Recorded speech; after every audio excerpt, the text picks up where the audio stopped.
चलिए बच्चों, अब हम बात करने वाले हैं अपने अगले टॉपिक के बारे में जिसका नाम है एसिड बेस इंडिकेटर। देखिए बच्चों, अगर हमारे पास कुछ एसिड और बेस का सैंपल रख दिया जाए और उस पर लेबल ना किया जाए कि कौन एसिड है और कौन बेस है, तो बताइए उनको देखकर हम कैसे बताएंगे कि उनमें से एसिड कौन है और बेस कौन है।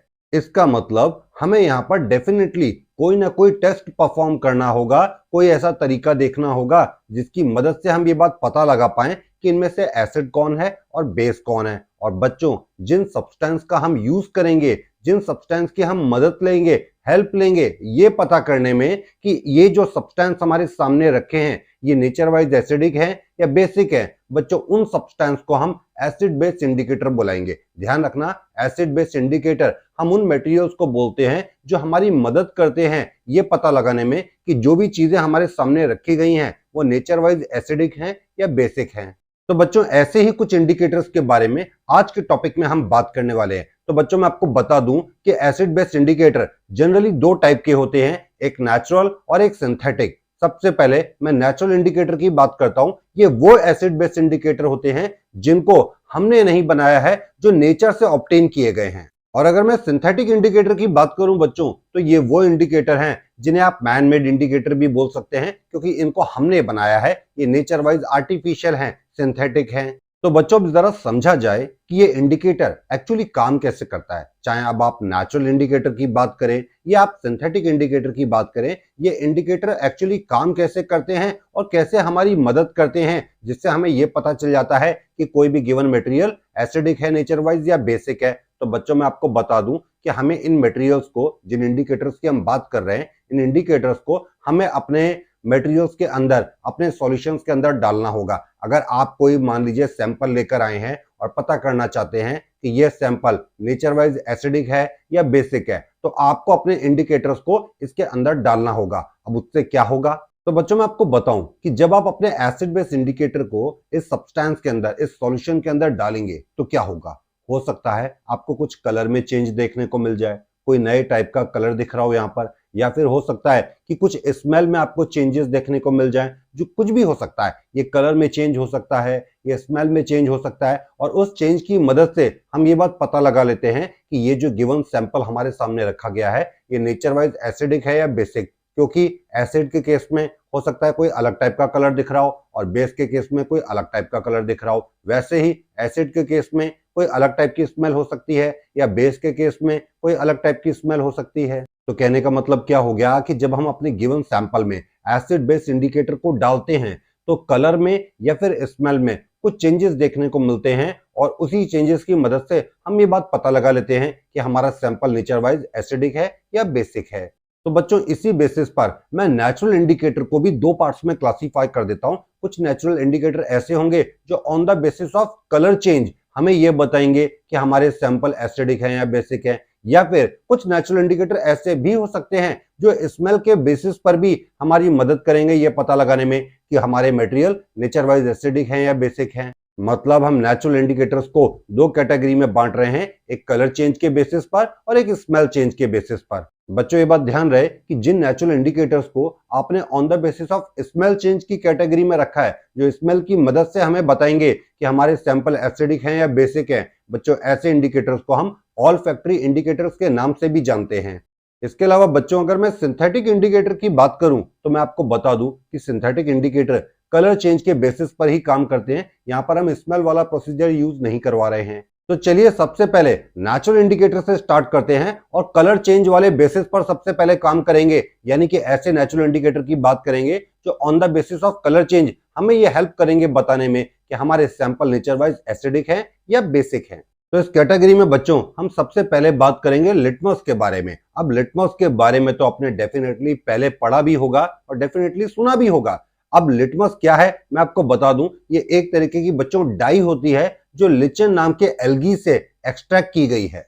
इसके अलावा बच्चों आपको ये बात भी पता होनी चाहिए कि ये डाई हमने सॉल्यूशन फॉर्म में भी अपने पास रखी हुई है और इसकी मदद से हमने पेपर का फॉर्मेशन भी किया है। मतलब मैं ऐसा बोल सकता हूं कि लिटमस हमारे पास सॉल्यूशन फॉर्म में भी अवेलेबल है और पेपर फॉर्म में भी अवेलेबल है।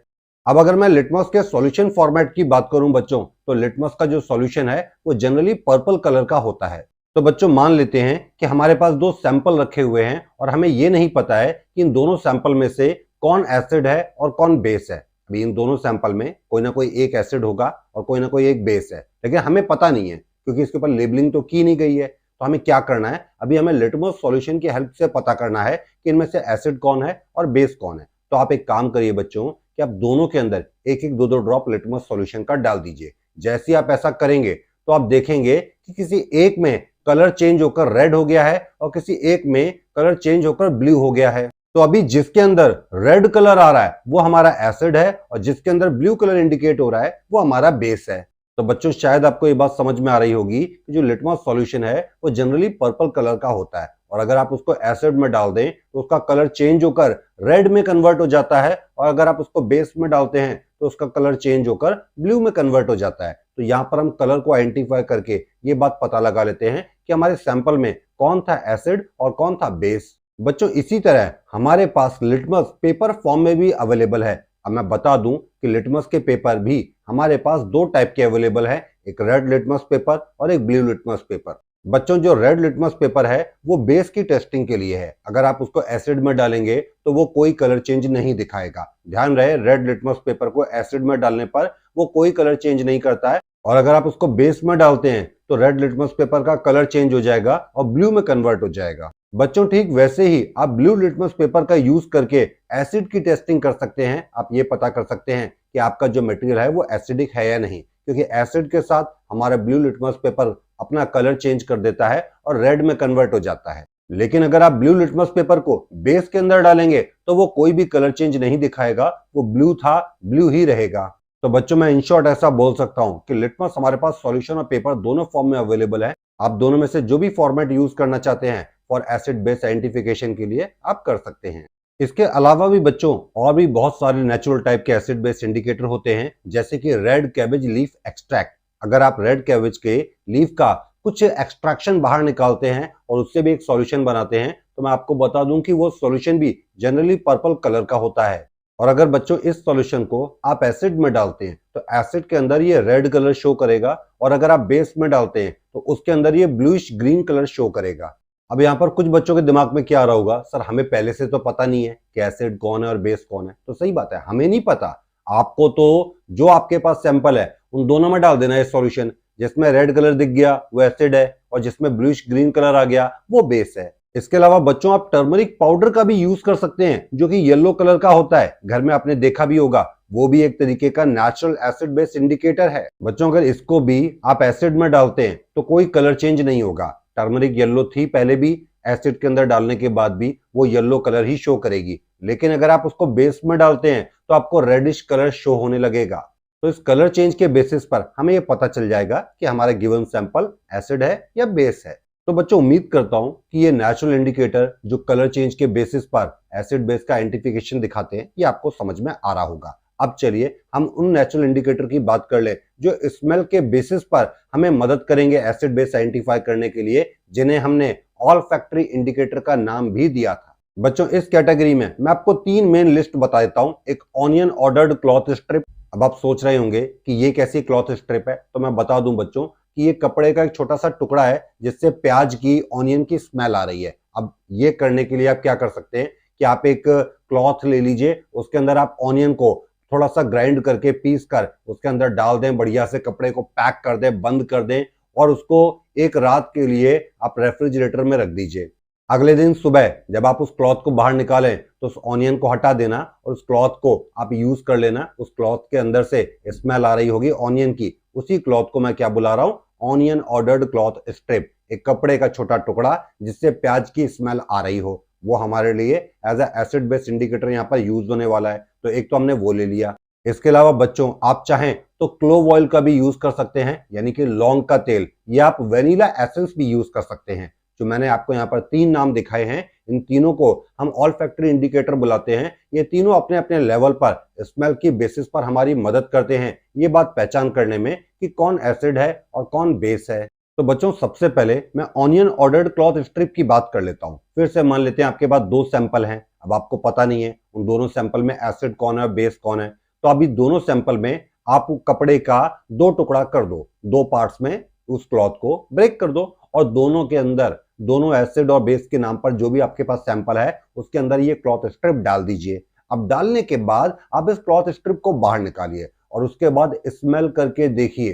तो बच्चों जैसे ही आप इसको स्मेल करेंगे तो एक क्लॉथ स्ट्रिप ऐसी होगी जिसमें से अभी भी ऑनियन की स्मेल आ रही होगी। बच्चों वो वाला सैंपल डेफिनेटली एसिड का रहा होगा।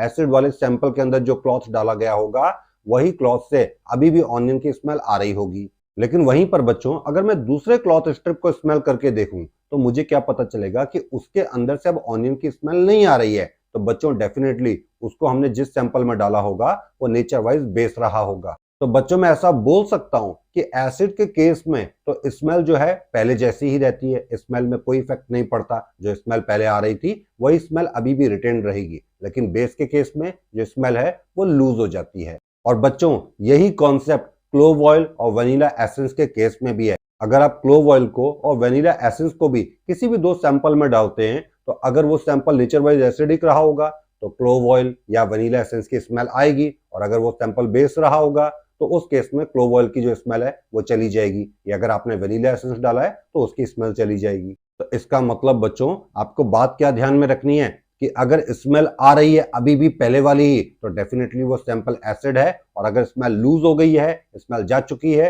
तो पक्की बात है कि वो सैंपल कौन सा है, बेस वाला है। तो बच्चों ये तो बात हो गई कुछ नेचुरल इंडिकेटर्स के बारे में। तो चलिए अब कुछ सिंथेटिक इंडिकेटर के बारे में भी बात कर लें।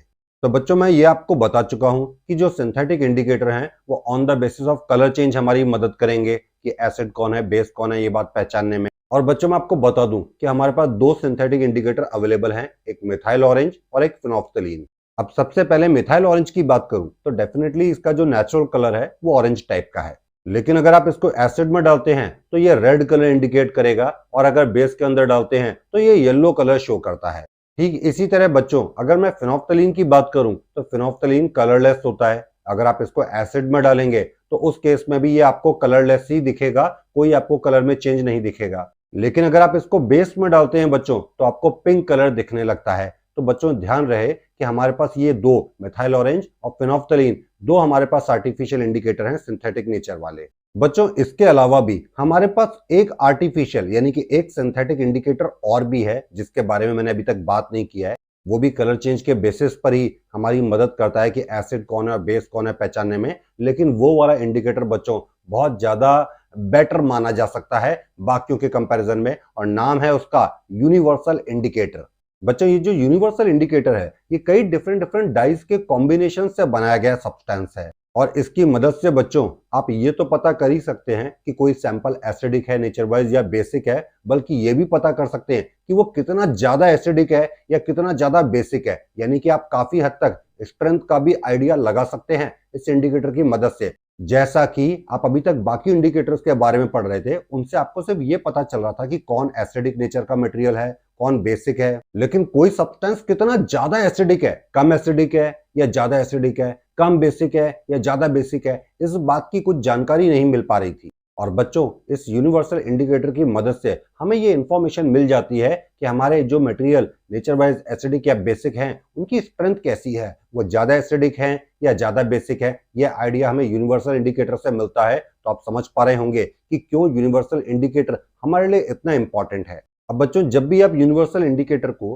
किसी सैंपल के अंदर डालते हैं, कोई भी सैंपल आपको दिया गया चेक करने के लिए कि वो एसिड है या बेस है, आपने उसके अंदर यूनिवर्सल इंडिकेटर डाल दिया तो आपको कुछ ना कुछ कलर चेंज नजर आएगा। अब बोलो क्यों कलर चेंज नजर आएगा? भाई सीधी बात है कि जो हमारा यूनिवर्सल इंडिकेटर है वो कलर के बेसिस पर ही आइडेंटिफाई करवाने में मदद करता है। तो जैसे ही आप उसको हमारे गिवन सैंपल के अंदर डालेंगे आपको कुछ कलर में चेंज दिखेगा, और ये बहुत सारी वाइड वैरायटी ऑफ रेंज में कलर चेंजेस दिखाता है। यानी कि ये आपको ब्लू कलर भी दिखा सकता है, ग्रीन भी दिखा सकता है, येलो भी दिखा सकता है, रेड कलर भी दिखा सकता है। यहाँ पर एक वाइड रेंज मिलती है आपको कलर की देखने को, जिससे हमें यह पता चलता है कि हमारा सब्सटेंस कितना ज्यादा एसिडिक या बेसिक है। तो मान लेते हैं जब हमारे सैंपल के अंदर हमने यूनिवर्सल इंडिकेटर डाला तो हमें ग्रीन कलर शो होने लगा, हमें ग्रीन कलर दिख रहा है। अब हमें कैसे पता चलेगा कि ग्रीन कलर का मतलब क्या है? तो बच्चों यहाँ पर मैं आपके सामने एक स्केल रिप्रेजेंट कर रहा हूं जिसको हम पीएच स्केल बुलाते हैं। आप देख पा रहे होंगे कि इस पीएच स्केल में बहुत सारे डिफरेंट टाइप के कलर इंडिकेट किए गए हैं और कुछ नंबर लिखे गए हैं 0 से लेके 14 तक। बच्चों ये जो नंबर लिखे हैं 0 से लेके 14 तक, इन नंबर को हम पीएच नंबर कहते हैं। अभी मैं आपको इसका पूरा मतलब भी समझाऊंगा कि पीएच का एक्चुअली मतलब क्या होता है। फिलहाल के लिए ये मान लीजिए ये जो नंबर लिखे गए हैं 0 से लेके 14 तक, इन्हें हम क्या बुला रहे हैं, पीएच नंबर। अब आप देख पा रहे होंगे बच्चों इस स्केल में कि जहां पे ग्रीन कलर शो हो रहा है उस जगह पर नंबर कितना मार्क्ड है, 7। तो मैं ऐसा कह सकता हूं कि ग्रीन कलर 7 नंबर को रिप्रेजेंट करता है। और इस वक्त हमारा सैंपल ग्रीन कलर शो कर रहा है जब हमने यूनिवर्सल इंडिकेटर डाला। तो अब हम पीएच स्केल में जाकर देखेंगे कि ग्रीन कलर का मतलब नंबर वाइज कितना है। तो ग्रीन कलर का मतलब नंबर 7 है। तो मैं क्या बोलूंगा कि हमारी पीएच स्केल क्या नंबर शो कर रही है, 7। तो इसका मतलब ऐसा माना जाएगा कि ये जो सैंपल हमारे सामने रखा है इसका पीएच वैल्यू क्या माना जाएगा बच्चों, 7 माना जाएगा। तो बच्चों आपको ये बात तो समझ में आ गई कि हम यूनिवर्सल इंडिकेटर को किसी सैंपल में डालेंगे तो वो कोई कलर शो करेगा, और उस कलर को अगर हम पीएच स्केल वाली स्केल में जाकर देखेंगे तो हमें वहां से पीएच नंबर पता चल जाता है। लेकिन एक्चुअली ये पीएच होता क्या है, क्या इसका कोई फुल फॉर्म भी है? तो बच्चों मैं आपको बताऊं कि इस पीएच का फुल फॉर्म होता है और इसका पूरा नाम है पावर ऑफ हाइड्रोजन। ये हमें ये बताने की कोशिश करती है कि आपका जो सैंपल था, आपका जो सॉल्यूशन था, उसमें हाइड्रोजन आयन का कॉन्सेंट्रेशन कितना था। चलिए इसको थोड़ा सा सिंपल तरीके से समझाता हूं ताकि आपको ढंग से समझ में आ जाए। तो बच्चों मान लेते हैं कि हमारे पास एक बीकर में प्योर वाटर प्रेजेंट है, ठीक है ना। हमने एक बीकर ले लिया और उसके अंदर प्योर वाटर प्रेजेंट है। अब आपको ये बात पता होनी चाहिए कि प्योर वाटर के अंदर लोग कहते हैं कि कोई आयंस प्रेजेंट नहीं होते, लेकिन बच्चों मैं आपको बताऊं कि प्योर वाटर के अंदर भी आपको कुछ अमाउंट में हाइड्रोजन आयन और हाइड्रोक्साइड आयन देखने को मिल जाते हैं। हालांकि ध्यान रहे कि इनका कॉन्सेंट्रेशन बहुत कम होता है, यानी कि ये बहुत कम अमाउंट में प्रेजेंट होते हैं। हालांकि जितने हाइड्रोजन आयन प्रेजेंट होंगे उतने ही हाइड्रोक्साइड आयन भी प्रेजेंट होंगे, और ये जितने बनते हैं उतने ही वापस कंबाइन होकर बार बार दोबारा लिक्विड वाटर का फॉर्मेशन कर लेते हैं। इसीलिए हम प्योर वाटर को न्यूट्रल मानते हैं। और लोग ऐसा भी बोल देते हैं कि इसके अंदर कोई आयंस नहीं है, क्योंकि जो आयंस बन रहे हैं वो बाद में दोबारा रिकम्बाइन होकर फिर से वाटर का फॉर्मेशन कर रहे हैं। लेकिन आप फिर भी ये बात जान लीजिए कि वाटर के अंदर भी H+ आयन और OH- आयन देखने को मिलते हैं और इक्वल अमाउंट में देखने को मिलते हैं। दोनों का कॉन्सेंट्रेशन इक्वल होता है। अब कितना होता है ये बात भी हमें जानना होगा। तो बच्चों मैं आपको बताऊं कि अगर मैं इस लिक्विड वाटर को 25 डिग्री सेल्सियस पे कंसीडर करूं तो आपको इसके अंदर H+ आयन और OH- आयन दोनों के दोनों 10⁻⁻7 मोलैरिटी कॉन्सेंट्रेशन का देखने को मिलेगा। अब अगर आपको ये बात नहीं पता है कि मोलैरिटी का मतलब क्या होता है, तो बच्चों मैं आपको बता दूं, मोलैरिटी भी कॉन्सेंट्रेशन पता लगाने का एक तरीका है और इसको हम number of moles per litre solution की भाषा में पढ़ते हैं। जैसे कि मैंने बोल दिया कि H+ आयन का कॉन्सेंट्रेशन 10⁻⁻7 मोलैरिटी है। इसका मतलब 10⁻⁻7 नंबर ऑफ मोल्स प्रेजेंट होंगे 1 लीटर वाटर के अंदर। अगर मैं 1 लीटर वाटर की बात कर लूं तो उसके अंदर बोलो कितने H+ आयन देखने को मिलेंगे, 10⁻⁻7 मोल्स। और वैसे ही हाइड्रोक्साइड आयन का कॉन्सेंट्रेशन भी 10⁻⁻7 मोलैरिटी है। इसका मतलब 1 लीटर वाटर के अंदर हमें 10⁻�7 नंबर ऑफ मोल्स क्या मिलेगा, हाइड्रोक्साइड आयन। इसके अलावा बच्चों एक बात ध्यान रखिएगा, आप H+ और OH- आयन दोनों का कॉन्सेंट्रेशन सेम है, मल्टीप्लाई करके देखो क्या नंबर आ रहा है। दोनों के कॉन्सेंट्रेशन को मल्टीप्लाई करके देखो, तो जब आप 10⁻⁻7 और 10⁻⁻7 मल्टीप्लाई करेंगे तो आपको प्रोडक्ट मिलेगा 10⁻⁻14। और बच्चों इस प्रोडक्ट को हम आयोनिक प्रोडक्ट ऑफ वाटर बुलाते हैं। और प्योर वाटर के लिए ये ionic product 25 degree Celsius temperature पे बच्चों कांस्टेंट रहता है। अब यहाँ पर कुछ बच्चों के माइंड में क्वेश्चन आ रहा होगा कि सर ये आयोनिक प्रोडक्ट एक्चुअली है क्या। देखिए बच्चों मैं आपको ये बताना चाह रहा हूँ कि H+ आयन और OH- आयन के जो कॉन्सेंट्रेशन है उनका जब भी आप प्रोडक्ट करके देखेंगे तो वो प्रोडक्ट हमेशा 10⁻⁻14 ही निकल कर आएगा, ये फिक्स रहेगा। इसे हम आयोनिक प्रोडक्ट ऑफ वाटर बुला रहे हैं। अब ये आयनिक प्रोडक्ट जो है हमने 25 डिग्री सेल्सियस टेम्परेचर पे लिया है। अब इसका एक्चुअल मतलब क्या है जरा ये भी समझ लीजिए। मान लीजिए कि आपका जो प्योर वाटर था उसके अंदर किसी ने एसिड मिला दिया। अब एसिड मिलाया है तो आपके लिक्विड वाटर के अंदर और ज्यादा H+ आयन आ गए होंगे, हाइड्रोजन आयन का कॉन्सेंट्रेशन बढ़ गया होगा। बढ़ के मान लेते हैं 10⁻⁻7 से पहुंच गया 10⁻⁻2, बढ़ गया। अब नेगेटिव में पावर कम कर रहा हूं मतलब वैल्यू बढ़ रही है। तो हमारा जो H+ आयन का कॉन्सेंट्रेशन है वो बढ़कर कितना हो गया, 10⁻⁻2।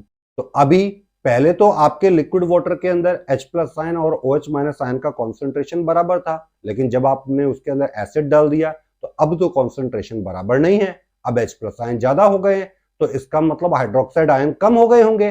तो कम हो तो गए मगर कितना हो गए ये कैसे पता लगाएं? तो वही आयनिक प्रोडक्ट हमारी मदद करेगा कि हम जानते हैं H प्लस आयन और OH माइनस आयन का प्रोडक्ट जो है वो 10 की पावर -14 ही आना चाहिए। तो बताओ अगर मेरे पास H plus 10 to the power -2 है तो मैं इसके अंदर और कितना मल्टीप्लाई करूं कि मुझे कॉन्सेंट्रेशन का जो प्रोडक्ट है वो 10 की पावर -14 मिल जाए? तो ऑब्वियसली मुझे 10 टू दी पावर -12 मल्टीप्लाई करना होगा और यही 10 टू दी पावर -12 बच्चों हाइड्रोक्साइड आयन का कॉन्सेंट्रेशन माना जाएगा। तो अगर आप हाइड्रोजन आयन के कॉन्सेंट्रेशन में इंटरेस्टेड हैं तो हम बात कर लेते हैं पीएच के बारे में, और अगर आप हाइड्रोक्साइड आयन के कॉन्सेंट्रेशन में इंटरेस्टेड हैं तो हम बात करते हैं पीओएच के बारे में। अभी पीएच का मतलब पावर ऑफ हाइड्रोजन और पीओएच का मतलब पावर ऑफ हाइड्रोक्साइड। तो बच्चों आप किसी का भी कॉन्सेंट्रेशन उठा लीजिए, चाहे आप हाइड्रोजन आयन का कॉन्सेंट्रेशन ले लीजिए या हाइड्रोक्साइड आयन का कॉन्सेंट्रेशन ले लीजिए, 10 के ऊपर जो नेगेटिव पावर इंडिकेट की जाती है, 10 के ऊपर जो नेगेटिव पावर इंडिकेट की गई है उसमें जो नंबर इस्तेमाल किया गया है, वो नंबर ही हमारी मेन वैल्यू होती है। अब अगर आपने हाइड्रोजन आयन की बात कर रहे हैं तो फिर ये पीएच वैल्यू होगी, और अगर हाइड्रोक्साइड आयन की बात कर रहे हैं तो ये पीओएच वैल्यू होगी। तो मुझे बताओ कि अगर मेरे पास एक न्यूट्रल वाटर है, न्यूट्रल वाटर जिसके अंदर H प्लस आयन और OH माइनस आयन दोनों का कॉन्सेंट्रेशन बराबर है, 10 to the power -7, 10 to the power -7, तो मुझे बताओ पीएच वैल्यू किससे मेजर करोगे? हाइड्रोजन आयन के कॉन्सेंट्रेशन से या हाइड्रोक्साइड आयन के कॉन्सेंट्रेशन से? तो ऑब्वियसली पीएच वैल्यू हम हाइड्रोजन आयन के कॉन्सेंट्रेशन से निकालेंगे, तो वो कितना है 10 की पावर -7, तो 10 की नेगेटिव पावर में नंबर कितना इन्वॉल्व है 7, तो पीएच वैल्यू क्या हो गई 7। और वहीं पर अगर मुझे पीओएच वैल्यू निकालनी होती तो मैं हाइड्रोक्साइड आयन के कॉन्सेंट्रेशन को देखता, हालांकि कोइंसिडेंटली वो भी इस वक्त 10 टू दी पावर -7 है, तो उसके ऊपर नंबर कौन सा इन्वॉल्व है 10 की नेगेटिव पावर में 7, तो पीओएच वैल्यू भी 7 ही आएगी। तो बच्चों वापस से हम अपनी पीएच स्केल पर आते हैं और आप देख पा रहे हैं कि पीएच स्केल में बहुत सारे कलर मेंशन किए गए हैं और 0 से लेके 14 तक के नंबर मेंशन है जो कि पीएच नंबर को इंडिकेट करते हैं। अभी ये जो पीएच 7 वाला नंबर है, 7 वाला बीच में जो ग्रीन कलर पे इंडिकेट किया गया है, ये न्यूट्रल सॉल्यूशन को इंडिकेट करता है। अब अगर आप 7 से आगे बढ़ते हैं 14 की तरफ, ये नंबर बढ़ रहा है, तो आपको पता है कि जो पीएच का नंबर है वो 10 की नेगेटिव पावर में रिप्रेजेंट करते हैं, यानी कि कहीं पर मैं पीएच 9 की बात करूं तो वो हाइड्रोजन आयन का कॉन्सेंट्रेशन कितना बता रहा होगा 10 टू दी पावर -9, यानी कि कॉन्सेंट्रेशन कम होता जा रहा है। पहले 10 की पावर -7 था जब पीएच 7 रहा होगा, अब पीएच 9 है तो 10 टू दी पावर -9। और आप ये बात जानते हैं कि नेगेटिव में पावर बढ़ना मतलब वैल्यू जो है वो छोटी हो रही है, यानी कि हाइड्रोजन आयन का कॉन्सेंट्रेशन कम हो रहा है। और आगे चले जाओगे और कम होने लगेगा, तो जितना ज्यादा हाइड्रोजन आयन का कॉन्सेंट्रेशन कम होगा आपका सॉल्यूशन एसिडिक नहीं रह जाएगा, वो बेसिक हो जाएगा। अब बेसिक क्यों हो जाएगा? क्योंकि हमें पता है H प्लस आयन और OH माइनस आयन का प्रोडक्ट जो है वो कांस्टेंट रहता है, तो अगर हाइड्रोजन आयन का कॉन्सेंट्रेशन गिर रहा है तो हाइड्रोक्साइड आयन का कॉन्सेंट्रेशन बढ़ रहा होगा, यानी कि हमारा जो सैंपल है वो और ज्यादा बेसिक टाइप का होता जा रहा है। तो बच्चों अगर आप पीएच वैल्यू बढ़ाएंगे तो आपको और ज्यादा सॉल्यूशन कैसा देखने को मिलेगा? बेसिक देखने को मिलेगा। और वहीं पर अगर आप पीएच वैल्यू को डिक्रीज करते हैं, कम करते हैं, कम करते करते आप 0 तक भी जा सकते हैं, तो आपको जो सॉल्यूशन है वो एसिडिक टाइप का देखने को मिलेगा। मतलब हम इन शॉर्ट ऐसा कह सकते हैं, पीएच जितना कम होगा सॉल्यूशन उतना ही ज्यादा एसिडिक होगा, पीएच जितना ज्यादा होगा सॉल्यूशन उतना ही ज्यादा बेसिक होगा। और पीएच अगर 7 है यानी कि ग्रीन कलर शो हो रहा है, तो हमारा सॉल्यूशन ना एसिडिक है ना बेसिक है, तो फिर क्या है बोलो? वो न्यूट्रल है, सीधी बात है, वो न्यूट्रल है। तो बच्चों इस स्केल की मदद से और यूनिवर्सल इंडिकेटर की हेल्प से आप ये बात पता कर सकते हैं कि कोई सॉल्यूशन कितना ज्यादा एसिडिक या कितना ज्यादा बेसिक होता है। अब बच्चों यहाँ पर सवाल ये उठता है कि जो पीएच की इंफॉर्मेशन हमने ली है, जो पीएच के बारे में जानकारी हमने पढ़ी है, क्या इसका वाकई में कोई रियल वर्ल्ड में बहुत बड़ा सिग्निफिकेंस है? बच्चों मैं आपको बता दूं कि पीएच में कई बार बदलाव होता है, कई बार पीएच वैल्यू मटेरियल्स की बदल जाती है और इसका बहुत बड़ा इंपैक्ट पड़ सकता है। इसको हल्के में लेने की गलती ना करें। अब बच्चों अगर मैं बात करूं एक ह्यूमन बीइंग के बारे में, तो हमारे ह्यूमन बीइंग के केस में हमारा जो स्टमक होता है बच्चों, उसके अंदर आप जानते हैं HCl एसिड प्रोड्यूस होता है ड्यूरिंग डाइजेशन, ये बात आपको पता है। और अगर हमारे स्टमक में HCl एसिड प्रोड्यूस हो रहा है तो इसका मतलब हमारी कोई ना कोई पीएच वैल्यू भी होगी स्टमक की। तो मैं आपको बता दूं हमारे स्टमक के अंदर जो पीएच वैल्यू रहती है वो 1.2 के आसपास रहती है। अब अगर किसी वजह से हमारा स्टमक ज्यादा एसिड प्रोड्यूस करने लग जाए तो ये पीएच वैल्यू जो है ये और कम हो जाएगी और गिर जाएगी। अब पीएच वैल्यू कम होने का मतलब है एनवायरनमेंट का और ज्यादा एसिडिक होना। तो अगर हमारे स्टमक की पीएच वैल्यू गिर जाए जो कि कब हो सकता है, तभी हो सकता है जब हमारा स्टमक और ज्यादा एसिड प्रोड्यूस करे। तो आपको ये बात पता है कि हमारे स्टमक की जो वॉल्स हैं वो कोरोड हो जाएंगी, खराब हो जाएंगी और हमें पेप्टिक अल्सर नाम की एक प्रॉब्लम हो सकती है। लेकिन वही दूसरी तरफ सोचिए ये पीएच वैल्यू बढ़ जाए किसी वजह से। अब पीएच वैल्यू बढ़ रही है तो अब इसका रीजन क्या हो सकता है कि हमारा स्टमक एसिड कम प्रोड्यूस कर पा रहा है। अब अगर ऐसा होगा तो हमारा डाइजेस्टिव सिस्टम प्रॉपर काम नहीं कर पाएगा। तो कहने का मतलब क्या है कि हमें एक सुटेबल पीएच वैल्यू चाहिए होती है। इस पीएच वैल्यू का घट जाना या बढ़ जाना, दोनों कंडीशन में हमारे लिए प्रॉब्लम क्रिएट होती है। ऐसे ही बच्चों, अगर मैं बात करूं हमारे माउथ के बारे में, तो ह्यूमन बीइंग का जो माउथ होता है उसकी भी एक पीएच वैल्यू होती है 5.5। अब बच्चों, अगर माउथ के अंदर भी ये पीएच वैल्यू अगर डिक्रीज कर जाए, 5.5 से नीचे चली जाए, अब ये कैसे हो सकता है? अब आपको ये बात तो पता है कि जो भी फूड हम कंज्यूम करते हैं उसका थोड़ा बहुत पार्ट हमारे दांतों में चिपका रह जाता है, स्टिक रह जाता है। और हमारे माउथ के अंदर भी प्रेजेंट होते हैं बैक्टीरिया। वो बैक्टीरिया जब इस फूड मटेरियल के ऊपर अपना एक्शन परफॉर्म करते हैं तो एसिड का फॉर्मेशन करते हैं, और उसी एसिड की वजह से हमारे जो माउथ का पीएच वैल्यू होता है वो 5.5 होता है। अब जरा सोचें, ये जो बैक्टीरिया एसिड प्रोड्यूस कर रहे हैं, ये ज्यादा एसिड प्रोड्यूस करने लग जाएं तो क्या होगा कि हमारे माउथ का जो पीएच रेंज है, जो पीएच वैल्यू है 5.5, वो और कम हो जाएगी। यानी कि अब ज्यादा एसिड प्रोड्यूस हो रहा है, और अगर ज्यादा एसिड प्रोड्यूस हुआ तो हमारे जो टीथ हैं बच्चों, वो एक्चुअली हैं तो एक तरीके के सॉल्ट के बने हुए, कैल्शियम फॉस्फेट नाम के सॉल्ट की मदद से ही तो हमारे दांत बने। तो ये सॉल्ट उस एसिड की वजह से डिसॉल्व हो जाएंगे और हमारे दांतों में एक तरीके से गड्ढा हो जाएगा, कैविटी हो जाएगी, जिसे आप डेंटल कैविटी या डेंटल कैरीज भी बुलाते हैं। तो बच्चों, मैं इन शॉर्ट ऐसा बोल सकता हूं कि अगर पीएच वैल्यू में कुछ ना कुछ चेंज हुआ तो आपको उसका कोई ना कोई इंपैक्ट देखने को जरूर मिलेगा। इसके अलावा भी बच्चों, मैं आपको एक एग्जांपल और भी दे सकता हूं। अगर एक हनी बी हमें स्टिंग कर जाती है, हमें काट जाती है, तो वो हमारी बॉडी के अंदर मिथेनोइक एसिड इंजेक्ट कर जाती है, जिससे हमारी बॉडी के कुछ पार्ट में पीएच वैल्यू में अचानक से बदलाव आ जाता है। अब क्या होगा वहां पर हमें इरिटेशन फील होने लगेगा, पेन फील होने लगेगा, क्योंकि पीएच वैल्यू में बदलाव हुआ, उसका कोई ना कोई तो इम्पैक्ट देखने को मिलेगा। तो अभी उस पेन और इरिटेशन से हम कैसे अपने आप को रिलीफ दिलाएं? तो बच्चों, मैं आपको बता दूं कि जो मिथेनोइक एसिड है उसको अगर आप खत्म करना चाहते हैं, उसके इफेक्ट को हटाना चाहते हैं, तो आपको डेफिनेटली एक बेस की रिक्वायरमेंट है ताकि न्यूट्रलाइजेशन किया जा सके। तो आप एक माइल्ड बेस ले लीजिए, लाइक बेकिंग सोडा, और उसको उस जगह पर अगर रब कर देंगे तो क्या होगा कि वो इफेक्ट न्यूट्रलाइज हो जाएगा और आपको रिलीफ मिल जाएगा।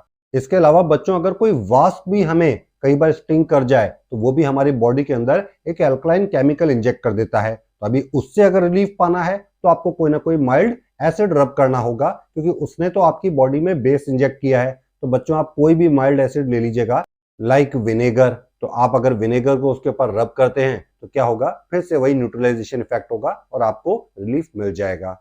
इसके अलावा बच्चों, आपने एक नेटल प्लांट देखा होगा जो जनरली एक वाइल्ड प्लांट है। अगर आप उसको नोटिस करें तो उसकी जो लीफ होती हैं उसमें कुछ स्टिंगिंग हेयर लाइक आपको स्ट्रक्चर देखने को मिलते हैं। अगर वो स्टिंगिंग हेयर बच्चों आपकी बॉडी में चुभ गए तो आपकी बॉडी के अंदर भी मिथेनोइक एसिड इंजेक्ट हो जाता है, जिससे आपको पेन एंड इरिटेशन फील होने लगता है। तो इसके लिए भी वही सॉल्यूशन है कि आप कोई माइल्ड बेस उस जगह पर रब कर लीजिए, जैसे कि बेकिंग सोडा, या बच्चों एक नेचुरल रेमेडी भी है। जिस जगह पर ये नेटल प्लांट पाया जाता है उस जगह पर एक प्लांट और पाया जाता है जिसका नाम है डॉग प्लांट। बच्चों, इस डॉग प्लांट की लीफ के अंदर भी कुछ एल्कलाइन केमिकल प्रेजेंट होता है, तो आप चाहें तो इस लीफ का भी डायरेक्टली यूज कर सकते हैं, सीधे सीधे अपने इफेक्ट को न्यूट्रलाइज करने के लिए। तो बच्चों, आप इस पूरे डिस्कशन से ये बात समझ पा रहे होंगे कि पीएच को समझना बहुत जरूरी है, ताकि हम ये बात पता लगा पाएं कि हमारे कोई भी सब्सटेंस कितना एसिडिक है या नेचर वाइज कितना बेसिक टाइप के हैं।